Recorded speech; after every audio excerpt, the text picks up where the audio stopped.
Bonsoir à toutes, bonsoir à tous. J'espère que vous vous portez bien. On est à nouveau chez Optoys avec un nouveau live. Je suis Sarah Garcia de l'équipe de Optoys et je suis accompagnée de Aurélia Verrier. Bonsoir. Bonsoir à toutes, bonsoir à tous.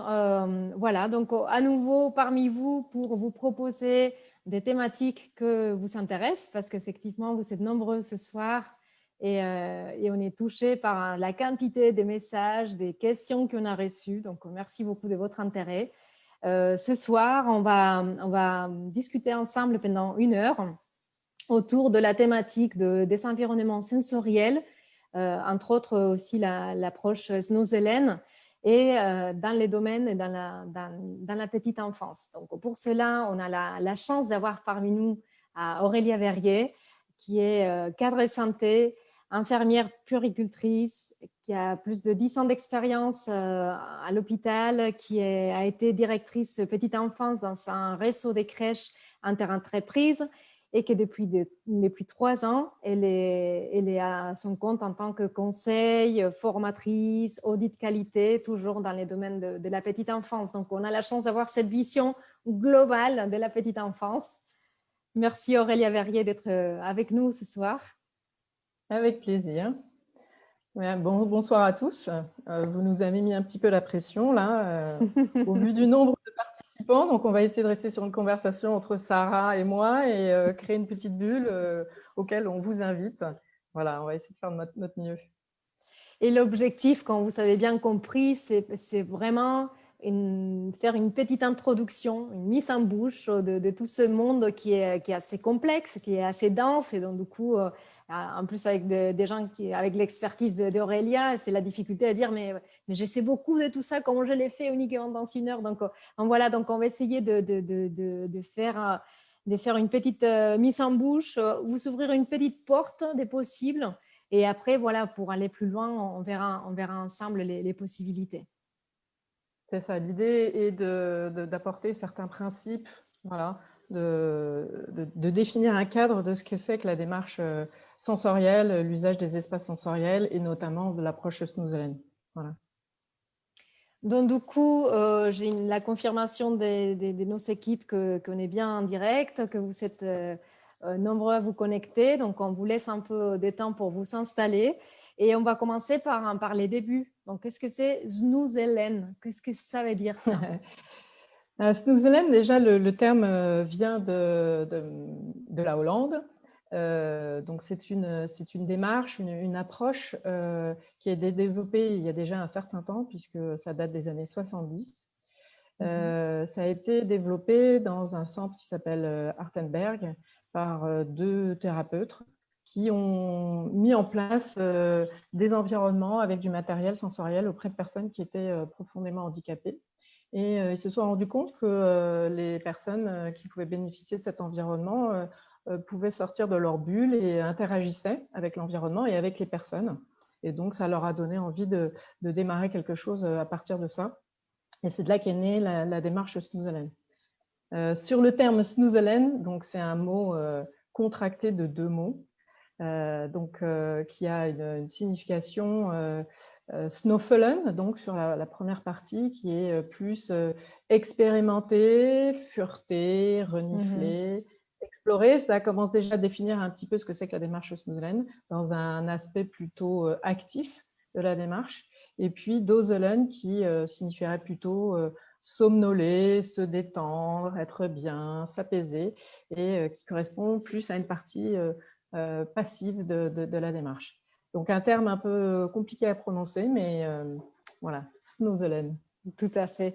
Et donc, du coup, quelle est la relation? Est-ce que c'est synonyme d'environnement sensoriel ou multisensoriel? Est-ce que c'est la même chose? En quoi c'est différent? Est-ce que vous pouvez nous éclaircir sur ça? Alors, je dirais que l'espace multisensoriel, c'est un outil. Snoezelen, c'est beaucoup plus global, c'est une vraie démarche, en fait, dans lequel on va donc justement penser à l'espace, aménager cet espace, ce fameux espace sensoriel, sélectionner du matériel dit sensoriel, entre autres, et aussi inclure un point sur la posture de la personne qui va accompagner. Donc, on est vraiment dans une démarche, on est dans une philosophie du prendre soin. La question, c'est être avec l'autre. Donc, on est dans le savoir-être et non pas dans le savoir-faire. Donc, il y a certains écueils à éviter sur la compréhension de Snoezelen. Voilà. Je le dis tout de suite, on n'est pas dans une activité, hein, la énième activité qu'on peut proposer dans un établissement d'accueil de jeunes enfants.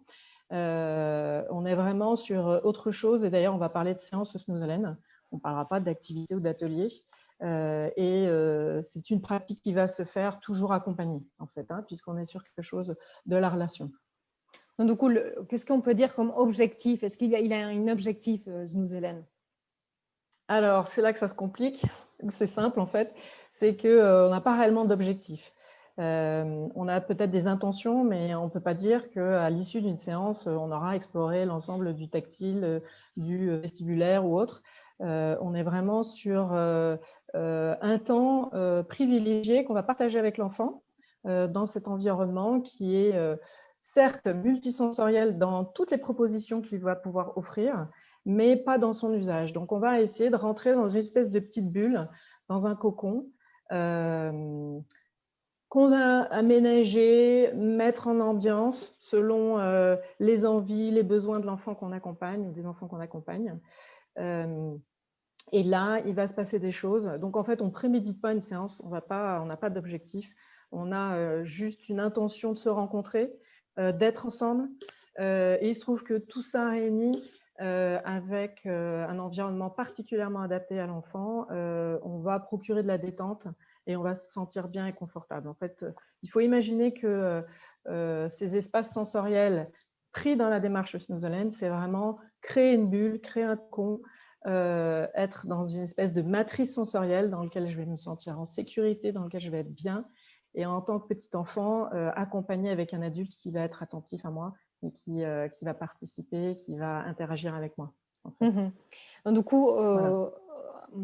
un point important, on parle aujourd'hui de petite enfance, mais c'est une approche qui est née plutôt pour le milieu handicap spécifiquement, Voilà, et qui s'utilise aussi pour Alzheimer. Donc, en fait, au tout à final, c'est fait. pour tout le monde, non? Tout à fait, tout à fait. C'est né du monde du handicap, de ces expériences qu'ont fait Adverell et Jan Ulseng. Et puis, ça s'est progressivement développé. Donc, c'est assez connu dans les institutions qui accueillent des personnes en situation de handicap. C'est très connu hein, dans le monde entier. Nous, en France, en tout cas, dans le monde de la petite enfance, c'est beaucoup plus récent. Ça date d'environ 5-6 ans à peu près qu'il y a eu une émulsion autour du sujet.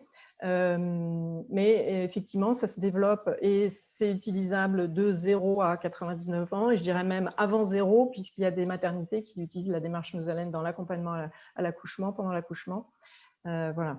Donc, c'est accessible à toute personne avec un développement normal ou un développement atypique, l'enfant comme l'adulte.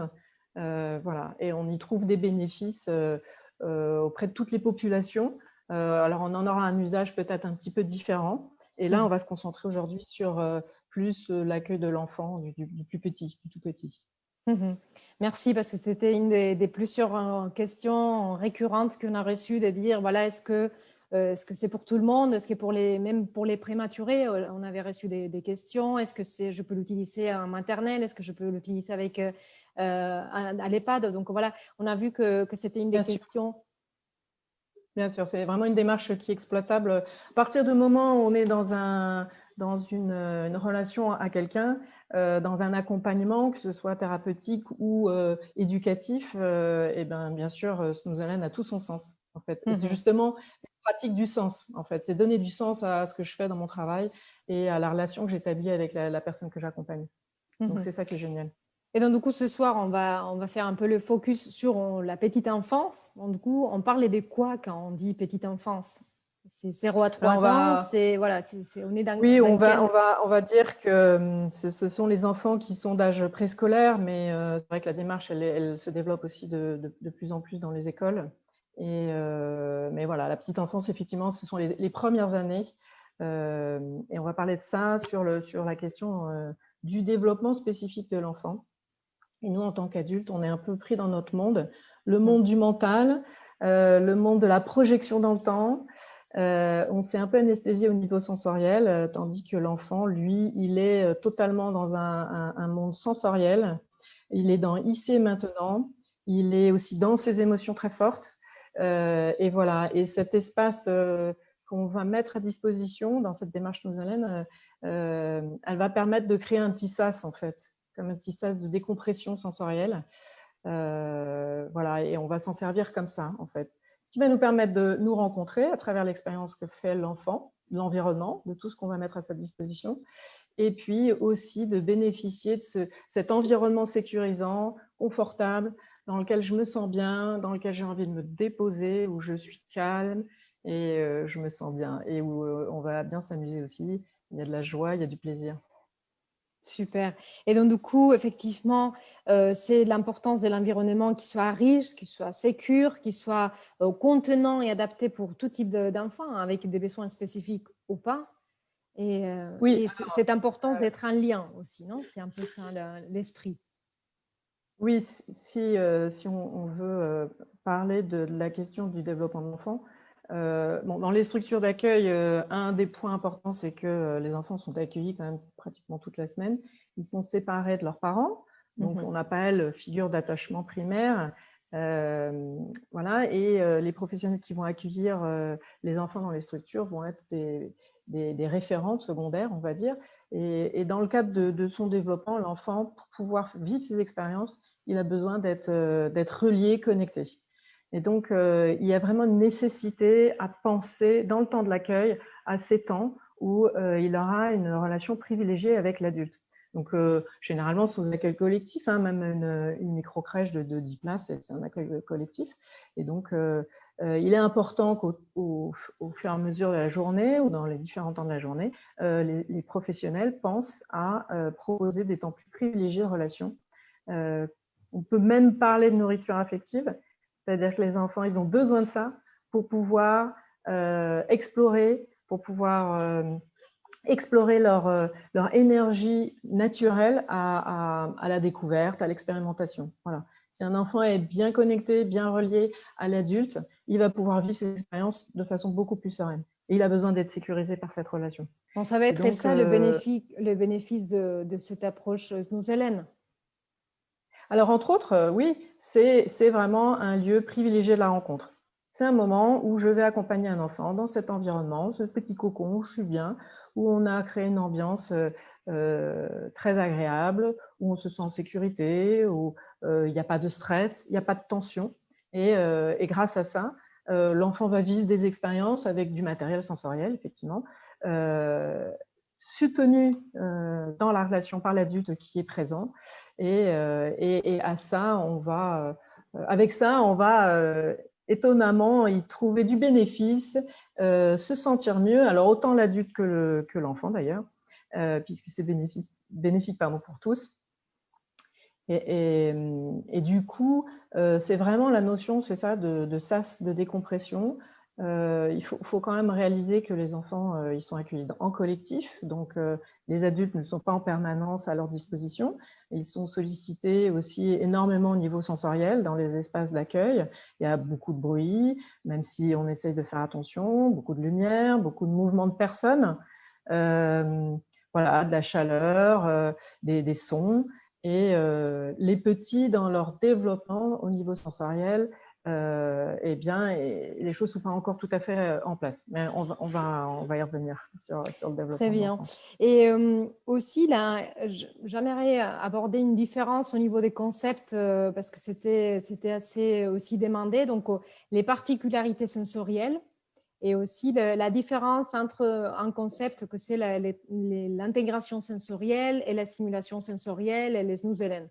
Donc, est-ce qu'on peut aborder ces points-là? Alors, peut-être une particularité par rapport à la petite enfance et notamment les établissements d'accueil de la petite enfance qui accueillent des enfants qui ont un développement dit typique et parfois des enfants avec un développement atypique. On est quand même dans le cadre de la prévention. On n'est pas dans un cadre thérapeutique. Donc là, on est plus dans une dynamique de la prévention, c'est-à-dire donner les meilleures conditions pour accompagner l'enfant dans son développement. Voilà. Et Snoezelen et les espaces sensoriels, c'est un outil complémentaire à d'autres pratiques, bien sûr, qu'on a dans les établissements, qui va permettre ça. Peut-être qu'avant de parler des spécificités sensorielles de certains enfants qui ont des particularités, un handicap, on peut revenir sur le développement de l'enfant, en fait. Tout à fait. Donc, on peut peut-être partir de l'idée, du postulat que l'enfant est d'abord un être sensoriel. Ensuite, que c'est aussi un être émotionnel et un être relationnel. Je vous en ai déjà donné quelques mots. Donc, un être sensoriel. Alors, déjà, je vais vous prévenir, mais en fait, on n'a pas que 5 sens. On en a beaucoup plus. Et alors, les chercheurs ne sont pas toujours d'accord. Il y en a qui disent 7, 12 et encore plus. Alors, déjà, on peut s'arrêter sur 7 sens. Donc, les 5 premiers que tout le monde connaît et auxquels on peut rajouter un autre sens qui s'appelle la proprioception. Donc, la proprioception sont des informations sensorielles qui viennent de nos articulations, de nos muscles et qui nous renseignent sur les différentes parties de notre corps, en fait, comment on est positionné. Est-ce que ma tête est penchée? Est-ce que j'ai le bras en l'air? Voilà, ça vient nous renseigner sur la position de notre corps.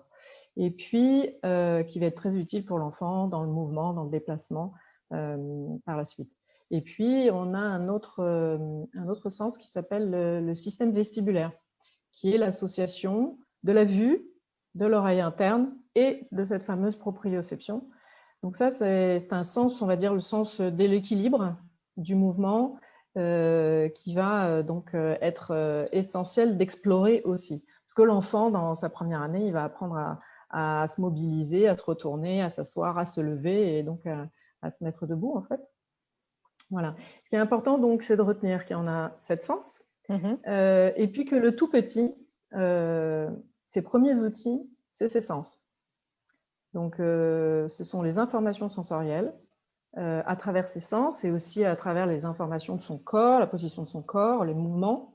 C'est ça qui va lui permettre de décrypter l'environnement dans lequel il évolue.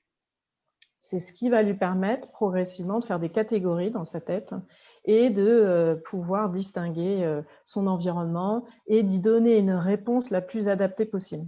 Donc, plus l'enfant fait des expériences sensorielles variées, riches, intenses, et plus on l'aide finalement à construire ce petit catalogue dans sa tête de la représentation du monde qui est autour de lui. C'est très utile parce que ça lui sert à développer son cerveau et puis ça lui sert à développer son intelligence, sa compréhension. Ça lui sert aussi à s'adapter de manière ajustée à l'environnement dans lequel il est. Puisque au fur et à mesure de la catégorisation, sa compréhension sera de plus en plus fine. Donc l'intérêt de l'espace sensoriel, c'est effectivement de proposer un environnement qui sera riche d'expériences. Alors, bien sûr, l'espace Snoezelen, c'est un prétexte. Ça peut se faire en dehors de la salle, en dehors de l'espace dit sensoriel. Notre environnement est de toute façon 100% sensoriel. Et ça, les enfants le captent bien puisque c'est vraiment leurs outils de démarrage. Leur intelligence supérieure n'est pas construite et donc ils vont se servir des informations sensorielles, des informations de leur corps pour construire cette catégorisation, que ces sensations se transforment en perception, puis en représentation, et on parle ensuite de la construction de la pensée et de l'intelligence. Voilà, donc c'est absolument essentiel. Moi qui fais des études d'infirmière, on m'a parlé surtout de développement psychomoteur, et c'est vrai que je n'avais pas eu tant d'apports que ça sur le sensoriel, et j'étais contente de découvrir que c'était quand même essentiel, et qu'en plus, on peut faire quelque chose pour ça. Donc voilà. Donc déjà un premier point sur le sensoriel. Donc un enfant qui est totalement pris dans ses sensations. Donc tout ce système, ça s'appelle l'intégration, c'est le processus, l'intégration sensorielle, qui va se mettre en place progressivement au fur et à mesure de ses expériences. Les enfants peuvent avoir un niveau de saturation un petit peu plus bas que le nôtre et une moins bonne capacité à moduler les sensations qui leur arrivent. Donc, en fait, on est assailli en permanence de sensations de stimulation sensorielle, à la fois à l'intérieur de son corps, mais aussi venant de l'extérieur, bien sûr.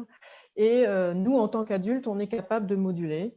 Donc, on est capable de ne plus entendre la sirène qui passe pendant qu'on est en train de faire autre chose, qu'on regarde quelque chose, tandis que les petits ont déjà beaucoup plus de difficultés à le faire, ce qui va les emmener parfois vers ce qu'on appelle l'overload sensoriel, donc une forme de saturation, c'est too much, voilà, et qui peut déclencher chez eux des réactions tout à fait inattendues. Voilà. Donc, sous nos haleines, là vient trouver tout à fait son intérêt, puisque ces fameux petits sas de décompression, un endroit où je vais comment dire, contrôler les stimulations que je propose, les réduire si c'est nécessaire, ou les augmenter si c'est nécessaire sur le profil sensoriel. Mais Donc, qui est voilà, complètement différent de la thérapie et de l'intégration sensorielle. On est d'accord que ce sont deux choses distinctes. Oui, oui, oui, tout à fait, tout à fait. Là, je parlais du mécanisme, du process sensoriel, on peut l'appeler intégration sensorielle, mais il existe aussi une approche d'un traitement des troubles de l'intégration sensorielle, qui est voilà, utilisée par les psychomotriciens, les ergothérapeutes, dans une démarche beaucoup plus thérapeutique. Là, on est vraiment dans autre chose, dans un environnement, voilà, la bulle dans laquelle je vais me sentir bien, où je vais pouvoir me sécuriser, me relier à l'autre, explorer en toute confiance, tranquillement, et c'est pas désagréable non plus, me sentir bien, me détendre. Voilà. Tout à fait. Et donc, du coup, si nous centrons dans cette bulle, donc souvent c'est une salle, on a beaucoup de questions pratiques, donc du coup, voilà, quelles sont, est-ce que 2 mètres carrés, est-ce que voilà, au niveau il avait beaucoup de questions, si je n'ai pas des places, il avait des assistantes maternelles, des mâmes, de relais, comment on fait pour créer cet espace-là? Est-ce qu'il faut que j'ai une salle? Est-ce qu'il faut que ce soit sans lumière, plutôt un peu d'ombre? Voilà, quelles sont les conditions pour créer cette bulle? Alors, le plus fréquemment, c'est une salle dédiée, parce qu'on a la possibilité, c'est vraiment l'idéal, puisque il y a le principe de cette bulle, de ce sas, et on essaie de créer comme une enveloppe, et donc l'espace crée déjà une enveloppe. Et ensuite, on va se servir des stimulations sensorielles pour créer d'autres enveloppes, en fait, l'enveloppe auditive, tactile, etc. Donc, l'idéal, bien sûr, c'est un espace dédié. On ne peut pas faire une pratique Smooth Halen en plein milieu d'une section. Ça, c'est pas possible avec des enfants qui passent, avec du bruit, non.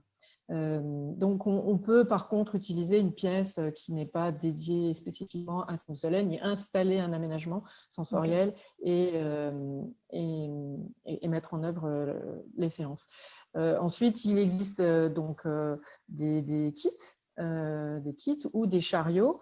Oui, donc là, ça nous pourrait être proposons aussi, dans oui. un centre, voilà, c'est ça, aller auprès de l'enfant, dans sa chambre, quand on est dans une institution, pour amener l'environnement et créer dans l'espace plus intime cet espace sensoriel.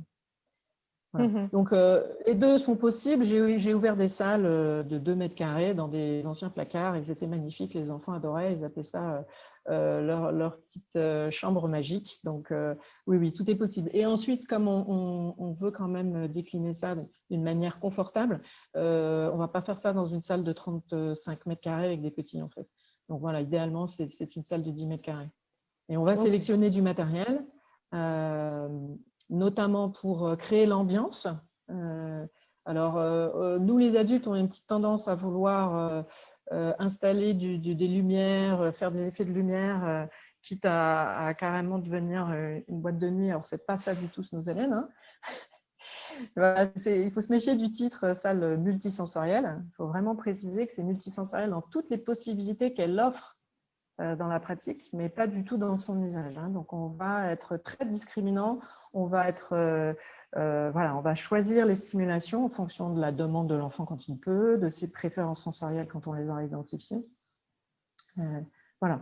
Mais donc, l'espace, il est quand même utile de le faire à distance du bruit, à distance du mouvement et dans un environnement où je vais pouvoir contrôler les stimulations.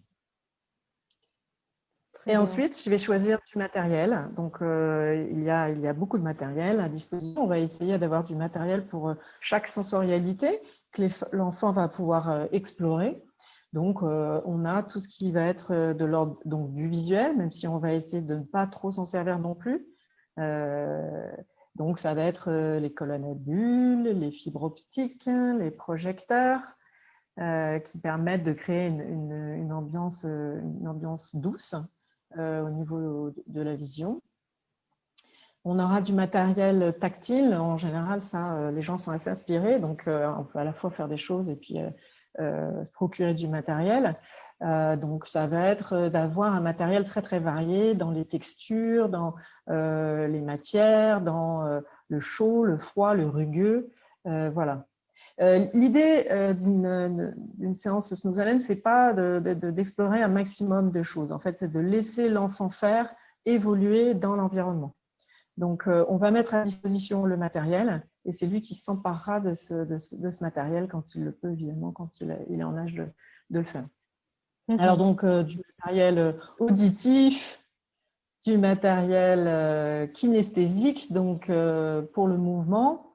Alors, ça va être tout ce qui est autour du balancement, voilà, les petits nids suspendus, ce qu'on appelle les bilibos, voilà, les choses comme ça. Bon, enfin, il y a vraiment beaucoup de choses possibles dans l'environnement. L'idée de base, c'est pas trop de matériel, le sélectionner. Et pour ça, ce qui est intéressant, c'est en amont d'avoir essayé d'identifier les préférences sensorielles. On a chacun des préférences sensorielles. On est plus auditif, plus visuel, plus dans le corps, dans le mouvement. Et en observant les enfants dans les sections, on peut identifier ça, par exemple. Donc, ça nous permet de proposer un environnement un petit peu plus adapté dès le départ et puis ensuite de répondre à sa demande et à son évolution dans l'espace. J'espère que je suis assez claire parce que je dis beaucoup de choses en même temps. Non, c'est très clair. Je récapitule. Donc, l'importance d'avoir un espace dédié, même si ce n'est pas l'unique usage, mais pas être au milieu d'une section, d'être un peu en pénombre, d'avoir du matériel adapté qui touche tous les sens, pas que le visuel, parce que les adultes, on a une tendance à ça. Vraiment de ne pas faire des activités proposées toute la batterie, sinon sélectionner parce qu'il n'y a pas d'objectif thérapeutique dans cette approche-là, sinon que vraiment c'est d'écouter la communication non verbale de l'enfant, voir quelles sont les préférences et vraiment essayer de s'ajuster et de profiter de cette ambiance bien-être. Et il avait des questions concernant le nombre d'enfants. L'idéal, c'est quoi, Aurélia? L'idéal, c'est la relation un adulte, un enfant, puisque l'intention, c'est de se rencontrer. C'est l'idéal. Après, on connaît les organisations, on sait comment ça fonctionne. Donc, il est possible aussi de venir avec deux enfants. Et sur le temps de la séance, on va être sur des temps parfois assez courts, de 5 à 10 minutes. Et puis plus long, en général, c'est une demi-heure de séance. Voilà, avec différents temps. Donc, un temps d'acclimatation, de rencontre, de sécurisation, où on va rentrer dans l'espace, laisser l'enfant évoluer, aller chercher le matériel qui l'intéresse. Quand on est avec des tout petits, des bébés, on va les positionner peut-être devant la colonne à bulles ou les fibres optiques. Voilà. Et puis ensuite, l'expérience que va vivre l'enfant au niveau sensoriel, on va l'accompagner. Ça se donnera l'occasion de se rencontrer, d'être dans une relation authentique, présente, de présence là, immédiate. Et progressivement aussi, cette ambiance, cette relation, le fait que je sois loin du bruit, de l'activité des sections, ça va permettre aux enfants de se détendre. Mais alors, il y en a qui connaissent très bien le fonctionnement, dès qu'ils arrivent dans la salle, ils s'allongent sur les coussins, ils se mettent sous les couvertures, ils regardent la colonne à bulles, ils sont très bien comme ça et ils ne font rien d'autre et ils sont très contents comme ça. Et ils ressortent de la séance très réconfortés de ce temps de pause et de ce temps de rencontre avec l'adulte. Donc, voilà. pas alors, trop... on part dans tous les sens, Sarah. Non, c'est très bien. Pas trop d'input sensoriel, c'est-à-dire pas trop de stimulation. Et en même temps, c'est un environnement, si j'ai bien compris, où il n'y a pas trop de règles, c'est-à-dire il n'y a pas d'interdit. C'est vraiment être dans cette écoute, dans cette co-création, non? Oui, tout à fait, exactement. Il y a un cadre. À l'intérieur de ce cadre, on va être très créatif, effectivement, et on va se saisir de ce qui se passe sur le moment présent, en fait, hein. Euh, oui, oui, c'est ça, être créatif et avoir du plaisir, se faire plaisir avec l'enfant, être vraiment détendu. Alors, ça nécessite une présence à l'autre, hein. Donc, ça veut dire qu'il y a un vrai travail sur la question de la posture de l'adulte. C'est pas un self-service, hein, la salle Snooze Hélène. C'est pas allez-y les enfants, on allume tout, on touche à tout et puis je reviens dans un quart d'heure. Donc une salle Snooze Hélène, c'est pas un espace en libre service, c'est pas une activité libre, hein. Donc, de toute façon, on n'est pas sur une activité, on est sur une séance accompagnée. Et donc voilà, je sais plus ce que je voulais dire, mais c'est pas grave. Oui, oui, on parlait qu'il n'y a pas de règles et qu'au final, il n'y a pas d'interdit et que l'enfant est dans un cadre sécurisé, mais ça ne veut pas dire qu'il n'y a pas de cadre. Non, non, non, tout à fait, il y a un cadre. Il y a un cadre, mais qui permet aussi d'être vraiment dans ce qui se passe, présent à l'autre, dans ici, maintenant. On a le droit de ne rien faire, on peut chanter, on peut regarder les fibres optiques, on peut voilà, être tranquille, se poser, se déposer, comme disent les Belges. J'aime Une bien cette expression expression, oui. que j'aime bien aussi. Voilà.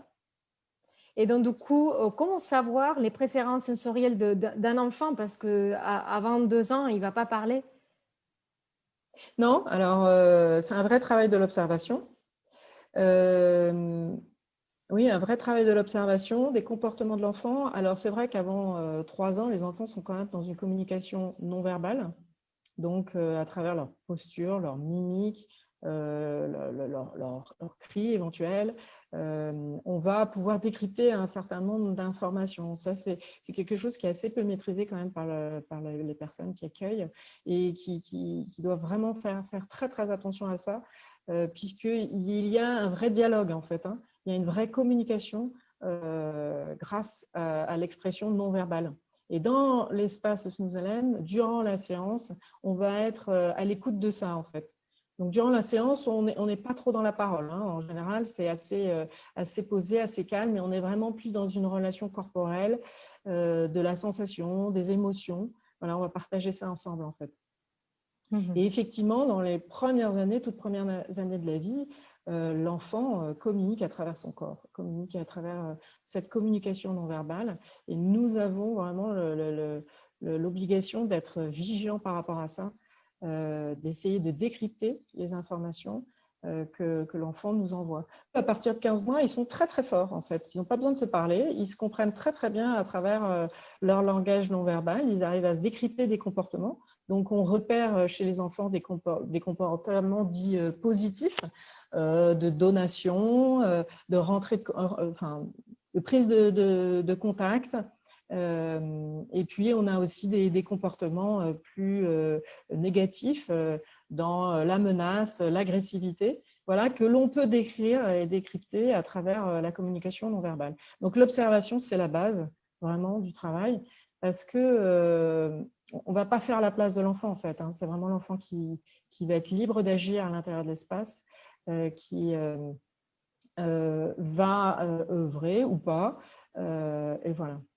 Donc, ça, c'est vraiment un point essentiel. Mais bon, je vous dirais que Et qui fait c'est partie, valable hein. dans tous les temps Oui, qui de fait partie l'accueil. de la posture, hein. C'est parce qu'il avait une question Bien dans sûr, des tout commentaires à et fait. c'est une des ingrédients Voilà, la fondamentaux question de la de la posture. posture de l'adulte.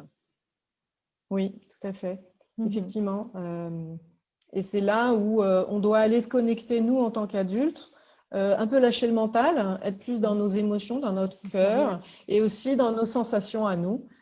Puisque je disais, en nous, en tant qu'adultes, on est vraiment pris dans notre mental, on a un peu anesthésié au niveau sensoriel, on est dans la projection dans le temps, et donc on n'est pas toujours dans le même monde, en fait, pas toujours connecté au monde de l'enfant.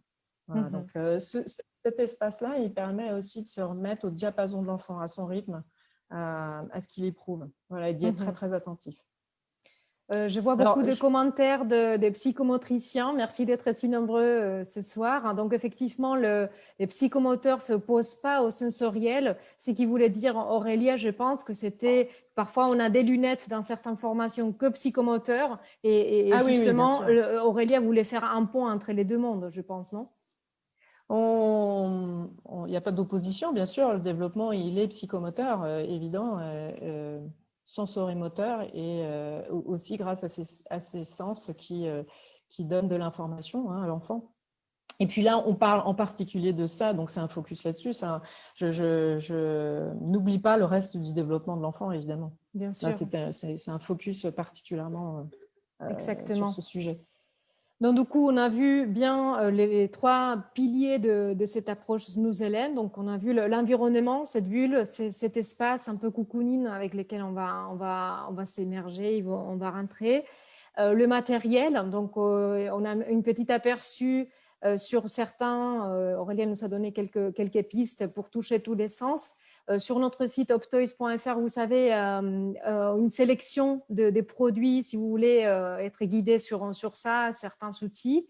Et aussi, voilà, dans l'accompagnement des projets, on va y rentrer. Il avait beaucoup de questions sur la partie de comment amener à bon port un projet de salles Snooze-Hélène en crèche ou en structure d'accueil petite enfance. Donc, du coup, la question de ce soir, c'est aussi, Aurélia, comment vous avez fait pour réussir à amener tous ces projets dans les réseaux des crèches interentreprises dans lesquels vous avez été d'abord responsable pédagogique, après directrice petite enfance? Donc, étant intéressé à la question de la manière dont on s'occupe des enfants dans les structures, on s'est interrogé justement sur notre approche et sur la manière dont on prenait en considération le sensoriel pour les enfants. Et on s'était dit qu'on n'était peut-être pas très bon. Donc, on avait fait des recherches et je suis tombée un peu par hasard sur la démarche Snooze-Hélène. Donc, je suis partie me former avec Laurent Knod, que je salue d'ailleurs. Donc j'ai pu découvrir cette démarche qui, au départ, n'est pas appliquée forcément à l'enfant, mais son développement étant quand même très sensoriel, ça paraît tout à fait ajusté de lui offrir cet environnement adapté, en fait. La deuxième question, le deuxième constat pour nous, c'était que les professionnels sont très focalisés sur leur savoir-faire, en fait. Faire des activités, montrer ce qu'on a fait. Et de mon point de vue, il y a quand même une dimension qui est essentielle, c'est la posture et le savoir-être. Et que la démarche Snooze-Hélène, elle permet d'aller toucher ça et de se rendre disponible à l'enfant, vraiment de s'interroger de la manière dont je dois accompagner l'enfant. Donc, c'était un prétexte aussi pour ça. Donc, répondre le mieux aux besoins des enfants et aussi accompagner les adultes dans une posture vraiment professionnelle, en se rendant disponible, en étant vraiment dans un rapport professionnel à l'enfant. Donc voilà, donc je suis partie me former, comme je l'ai dit, et puis ensuite, il s'agissait de définir le projet. Donc, on a écrit un projet, on a défini tous les éléments, qui, quoi, où, quand, comment, et les autres outils écrits, comme la charte d'utilisation d'un espace, les fiches d'observation, les comptes rendus de séance, voilà, et le fait de se servir de ce qu'on voit et de ce qui se passe dans les séances aussi pour s'ajuster au mieux dans la manière dont on va accompagner l'enfant. Donc, il y a vraiment un premier niveau, c'est penser son projet, le mettre en lien, évidemment, parce que ça a du sens. On ne fait pas du Snooze-Hélène parce que c'est joli, on fait du Snooze-Hélène parce que ça a du sens. Ça a du sens par rapport aux valeurs que l'on défend dans son établissement. Et donc, on le met en lien. On le met en lien avec le projet d'établissement.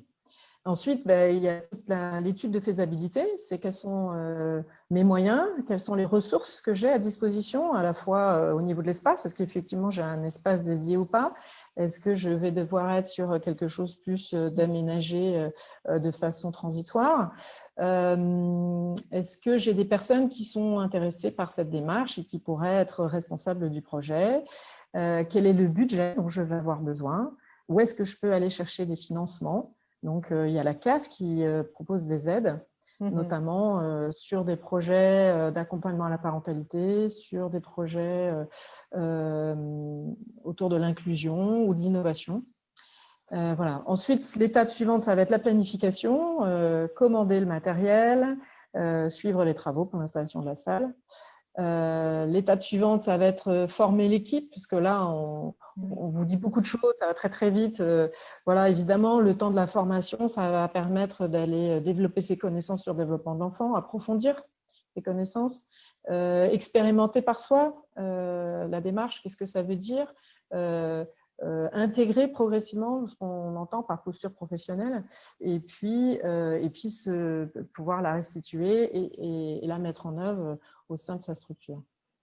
Voilà. Et après, lancer les séances et partager avec les parents tout ça pour qu'eux-mêmes puissent bénéficier de cet espace. Parce que l'espace Nous Hélène, il est pour les enfants, il est aussi pour les professionnels qui peuvent s'en servir pour elles, et il est aussi pour les parents qui vont aller dans l'espace avec leurs enfants. Alors, c'est super riche ce que vous venez de dire. Je ne sais pas, là, j'ai l'impression que ça part un peu dans tous les sens. J'espère que les gens y trouvent leur compte. On a vu les étapes, il a eu beaucoup de messages sur l'importance des fiches, beaucoup de gens qui étaient intéressés par les fiches, effectivement. D'autre part, vous dire qu'effectivement, au centre de chez Optoys, on vous a accompagné dans ces processus aussi d'aménagement des espaces et on s'est adapté à différents espaces, des petits espaces, des grands espaces dans tous les réseaux des crèches. Donc, du coup, si vous avez un projet, vous pouvez, je pense que ma collègue Alexandra va vous mettre le lien, vous pouvez faire une demande d'accompagnement de projet dans lesquels on peut vous conseiller sur les types de matériel, sur comment aménager la salle, donc vous aider à, comme il disait Aurélia, à trouver les financements avec des pistes si on a l'information. Et parce qu'il y a aussi des fondations privées, il a la CAF, comme on vient de dire. Et effectivement, il avait beaucoup de commentaires des établissements, des CESAD, des IME. Effectivement, on a aujourd'hui un peu les lunettes de l'établissement d'accueil petite enfance, mais il a énormément d'autres types d'établissements qui vont aussi installer des salles, d'espaces et qui sont très pertinentes et avec une approche un peu multidisciplinaire. Donc, c'est super et bravo pour tout pour vos commentaires.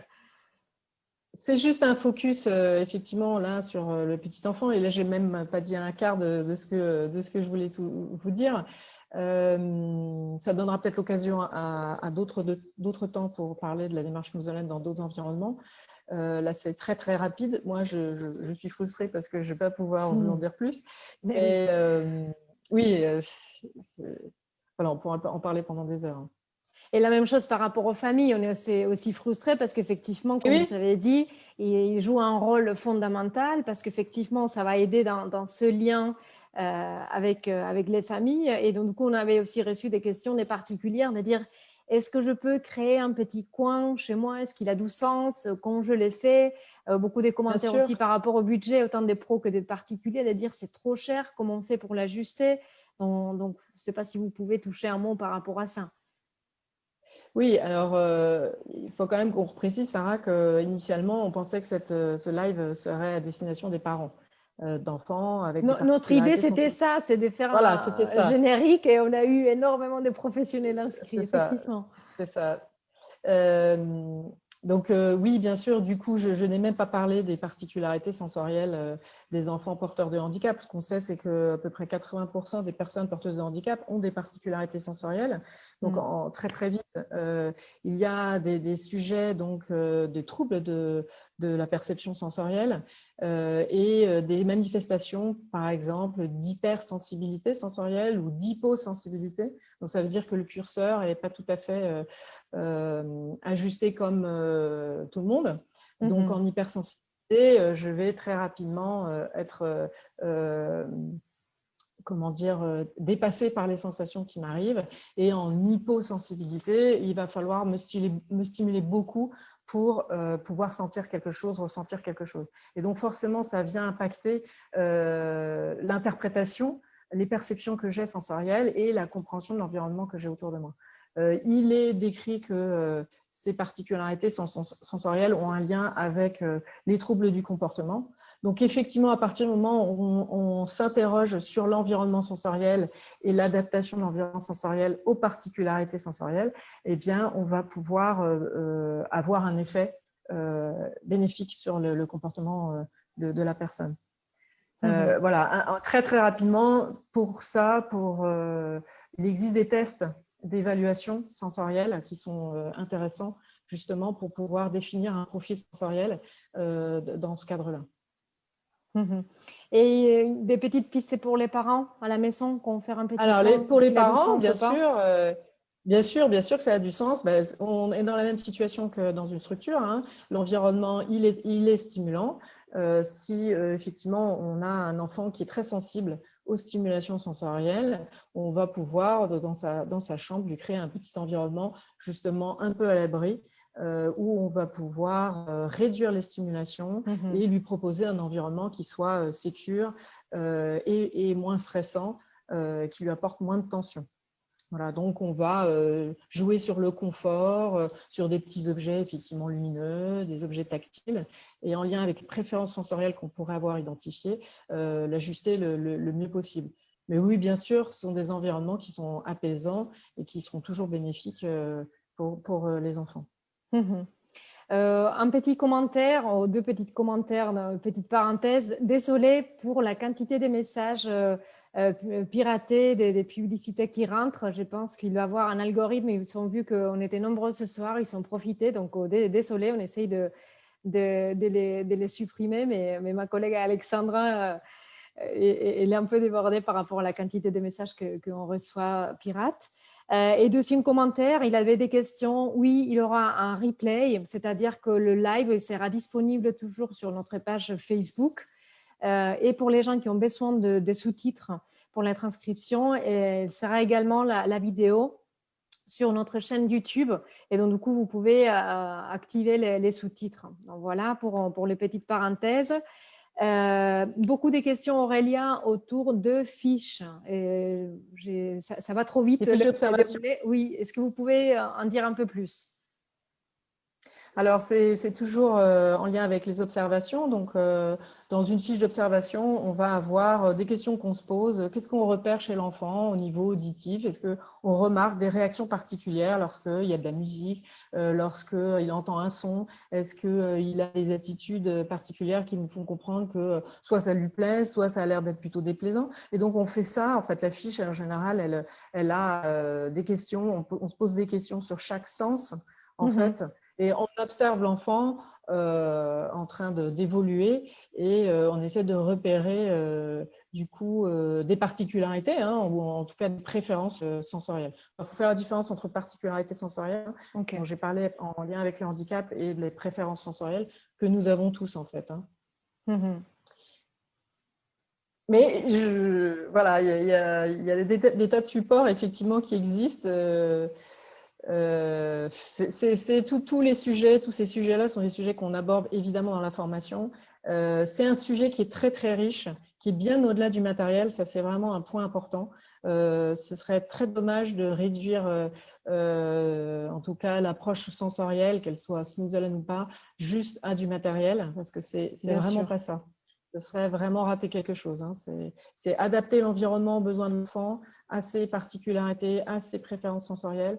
Lui offrir un environnement serein, un environnement où il peut se sentir bien, où il peut recharger ses batteries affectives auprès d'un adulte qui est bienveillant, qui est attentionné, et lui permettre donc ensuite d'aller vivre sa petite vie et de faire ses petites découvertes en toute confiance.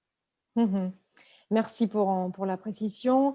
Des points de vigilance, c'est-à-dire des choses à éviter pour dire voilà, c'est dangereux ou c'est une mauvaise séance noselène. Ce serait quoi les points de vigilance? Alors, on a vu des questions sur le matériel fait maison. Bah, là, le premier point, c'est évidemment la sécurité et ça paraît essentiel. L'espace, il doit être sécurisé. Donc, l'enfant doit pouvoir évoluer de façon sereine et que l'adulte ne soit pas inquiet qu'il y ait quelque Hmm. chose de dangereux, d'inconfortable. Donc, la sécurité. Ensuite, comme je disais, ce ne sont pas des espaces qui sont en libre service. Donc, c'est Oui. vraiment ne pas se tromper là-dessus. Ce n'est pas un atrium et d'ailleurs, il y a des questions sur la surstimulation. C'est que généralement, Oui. le matériel, tout est mis à disposition. Les enfants viennent dans l'espace, ne sont pas contenus par l'adulte et donc vont manipuler, seront vraiment que dans de la manipulation sensorielle et seront toujours dans une excitation puisqu'on n'aura pas agi au niveau de l'espace et on n'aura pas agi au niveau de l'adulte et de sa présence, hein, contenante. Mhm. Qu'est-ce qu'on pourrait dire? Le biais de croire que c'est un espace où on calme les enfants. Donc, ce n'est pas du tout ça. Ce n'est pas un endroit où les enfants qui sont en colère vont être calmés. C'est plutôt un espace préventif où, au contraire, on va créer de la mémoire positive avec cet environnement qui est très agréable et dont l'enfant se souvient et a envie de retrouver. Et donc, plus on crée de la mémoire positive et plus on éloigne aussi les temps complexes. Mais voilà, ce serait une erreur de s'en servir comme un lieu pour calmer les bébés qui font des crises. Déjà, dire des crises, ça n'ira pas, mais qui seraient en colère. Voilà. Par exemple, que ce n'est pas une activité, définitivement. Ça, c'est important. Voilà. Formation, beaucoup de questions de dire voilà, ça m'intéresse, ça donnait beaucoup d'énergie et d'envie ce live. Ça, merci parce que ça veut dire que voilà qu'on a rempli notre émission. Quelle serait la formation, les conseils au niveau de la formation à donner, Aurélia? Je ne peux que vous inviter à vous poser sur ces questions-là. Hein. Moi, je vous disais, moi-même, j'avais l'impression de ne pas en savoir assez. Donc, je suis allée chercher à approfondir mes connaissances sur ce domaine. Donc, la formation, elle est là, elle permet de se poser et de s'interroger sur nos propres connaissances, les remettre à jour. Il y a les neurosciences qui nous apportent plein de choses maintenant. On a de bien meilleures connaissances du développement cérébral de l'enfant. Donc, c'est aller explorer de nouvelles connaissances, se remettre toujours en question. C'est explorer par soi-même ce que ça veut dire un espace snoozelen. Qu'est-ce que vit l'enfant? Se mettre à sa place. Voilà, expérimenter ça. Et qu'est-ce que c'est être en relation? Parfois, c'est complexe pour certaines personnes de comprendre ce que c'est être en relation. Il faut le vivre. Comment je me connecte à l'autre? Exactement. Donc, on fait beaucoup d'exercices sur la posture, sur la relation, et aussi comment je me connecte à moi. Comment je réussis à trouver de la détente, parce que parmi les nombreuses choses que je ne vous ai pas dit, les bébés sont des éponges émotionnelles, donc ils captent tout. Donc ils captent tout ce qui se passe chez vous. Donc si on veut aller dans un espace snoozelen, quand on est énervé, préoccupé dans sa tête, pas de bonne humeur, ça va être compliqué. Donc l'information, elle va toucher à ça. Ce qui est important, c'est qu'il y ait des gens qui soient formés comme référents de projets pour pouvoir mener ce projet qui est quand même assez long à mettre en place. Et puis ensuite, eh bien, c'est sûr que l'ensemble de l'équipe, si elle peut être formée, c'est idéal parce que ce sera cohérent, tout le monde aura compris la démarche, sortira de l'activité sensorielle et rentrera vraiment dans une dynamique beaucoup plus profonde, beaucoup plus de sens dans ce que je viens faire moi en tant que professionnelle et comment je peux bien accompagner l'enfant dans son développement. Donc, la formation, vous dire que vu votre intérêt, on va essayer d'organiser une prochainement avec Aurélia, donc on va vous tenir informé. En traitant des livres, des ressources, est-ce que vous pouvez toucher un mot, Aurélia, parce qu'il a plein de questions, de dire, voilà, je ne peux pas attendre, je suis trop intéressée, par où je commence? Je ne sais pas si vous avez des références. Là, tout de suite, comme ça me vient pas, mais en revanche, je pense que vous pouvez poser vos questions sur l'adresse qu'on va vous donner Oui, et je tout à peux vous fait. partager des bibliographies, effectivement. Oui, Je sais même qu'il y on peut avait une faire un question article de blog, oui. des questions sur les études scientifiques sur l'intérêt de snoozelen. Il y a beaucoup de choses qui sont menées auprès de différentes populations, les personnes âgées, les personnes avec un handicap. Voilà, il y a énormément de choses. Donc là, tout de suite, je peux difficilement vous donner des noms comme ça. Au cas où. Donc, du coup, oui, si vous avez plus de questions, si vous avez des interrogations, vous pouvez nous écrire à l'adresse ems@optoys.fr. Si vous avez un projet en cours ou que vous voulez de l'accompagnement, du conseil par rapport à votre projet, ma collègue Alexandra va mettre le lien vers le formulaire et le service d'accompagnement des projets va vous contacter. Au niveau du récap, on va faire un article de blog pour vous donner un peu les clés et une synthèse de cette heure de partage. Elle sera aussi en replay, la vidéo, j'ai dit, sur Facebook et sur YouTube. Sur notre site optoys.fr, vous savez, tous les soutiens indispensables en page d'accueil, vous savez la sélection qu'on a fait. Et effectivement, bientôt, on va vous communiquer sur les formations. Donc, voilà, si vous êtes inscrit à ce live et que vous avez reçu à 20h un email de notre part, ça veut dire que voilà qu'on a votre adresse. Si ce n'est pas le cas, envoyez-nous un email à ems@optoys.fr et on vous tiendra au courant des formations. Je pense Peut-être que préciser, j'oublie Sarah, rien. Oui, simplement pour les formations, de dire qu'il existe ce qu'on appelle les formations inter-établissements, donc tout à fait. voilà ce dont vous parlez, hein, qui peuvent être organisées au sein d'Optoys. Et puis, il existe des formations en intra, donc les formateurs interviennent dans votre établissement pour vous accompagner, à former l'équipe et peut-être aussi parfois à démarrer les premières séances pour se sentir confortable et comprendre ce qui se passe, qu'est-ce qui est à observer dans la séance. Et Je pour ça, vous précise aussi, pouvez intervenir, n'est-ce pas? oui, alors j'allais simplement dire que je vous invite à choisir des formateurs qui sont de votre domaine. C'est-à-dire que moi, j'interviens vraiment dans la petite enfance parce que c'est ma spécialité. Donc voilà, choisir des formateurs qui sont formés à la démarche Snooze, qui ont une expérience sur la démarche Snooze. Voilà, c'est ce qui garantira la qualité et la réussite de votre projet pour vous accompagner. Donc, je pense qu'on Peut-être. arrive à la fin. Oui, Sarah, je rajoute quand même quelque Ah, chose. Vraiment, bien sûr. dire que… Non, mais là, je suis un peu stressée quand même. Il y avait beaucoup de choses à dire. On a un peu tout… on a un peu remué la salade, là. Donc, voilà, Tout j'espère à quand même fait. que les gens trouveront quelques idées dans ce que j'ai dit. Mais vraiment, le point essentiel, c'est le plaisir. C'est que vraiment, quand on rentre dans la salle avec les enfants, on se met nous-mêmes dans notre posture de petit enfant et on vient jouer avec eux. Et enfin, vraiment, je trouve que c'est important qu'il y ait de la joie, du plaisir, de l'enthousiasme. Et c'est comme ça que Snooze doit être pensé. Voilà. Je Donc, pense que c'est je vous les souhaite un principes bon de snooze. l'apprentissage. C'est le principe Oui, de c'est ça, l'apprentissage, exactement. c'est un des valeurs d'Optoys aussi, c'est cette plaisir et cette joie. Et je pense qu'on l'a transmis aussi pendant cette petite heure de partage. Je vous rassure, Aurélia, les retours sont très positifs. Les gens, ils sont très contents et ils ont trouvé très clair votre intervention. Donc, merci infiniment. Merci. Et Merci à merci à vous. vous tous, à vous toutes de cet accompagnement, de cet échange, même si on ne se voit pas, ça nous touche.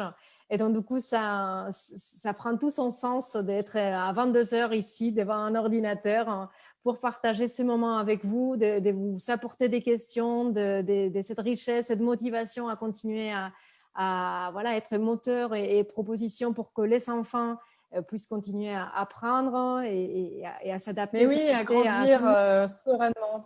À Parce que c'est grandir le but. sereinement dans un joli cadre. C'est Et exactement tout le monde en ça. profite. Donc, je vous souhaite une très bonne snooze attitude à venir. Voilà. Merci Et beaucoup, avec plaisir pour Aurélia. partager encore. Merci Avec beaucoup à plaisir. vous Merci à tous, à vous tous. toutes.